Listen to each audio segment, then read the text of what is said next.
Tell us how prepared na po for the 88th araw ng Davao this coming Saturday, and of course, as what will Davaoenos will expect in the up and coming schedule of activities.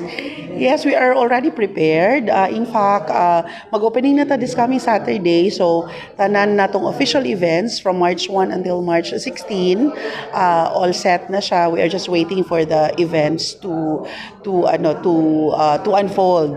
So, we are also busy preparing for the journey of our Mutya ng Davao 2025.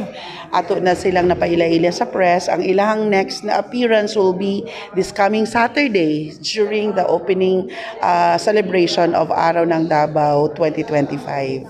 Okay. Itandi last year, maro gihapon ang budget na i-allocate for the entire araw ng Davao for this year pa. Yes, the same budget, but ang ato mga events, ato siyang gi-reinvent.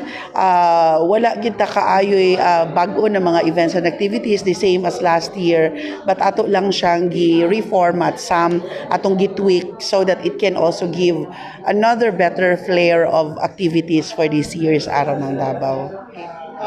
Expected number of participants good na non-Davaoenos and non-Davaoenos na musalmot sa mga schedule of activities. It also includes katong sa gigay namang parada Davaoenyo. Yes, hopefully we can get mga outside Davao City or even local tourists or even international tourists to attend. Kaya ato naman yung gi-promote ang ato ang grand weekend na kadaya na Araw ng Davao, which will be March 14, 15 and 16. Ang March 14 we will be having the Concierto Davaoenyo sa San Pedro. So naatay mga celebrity artists. Isa na diha si Rico Blanco. So March 15, Saturday, that's our grand coronation sa Mutya ng Davao. Ug ang March 16, that's the last day of our official events. Naa siya'y Parada Davaoenyo in the morning, then Hugyaw Davao in the evening. About sa wala pa yung nadeklara sa Malacanang ang holidays for in celebration sa Araw ng Davao. So far, we are still waiting for the approval. But ang March 1, it's a special working holiday. Ang atong gi-request sa Malacanang is March 17, which is on a Monday. That is right the day after sa ato ang last major events of the city. Okay. Last na naman may end, no?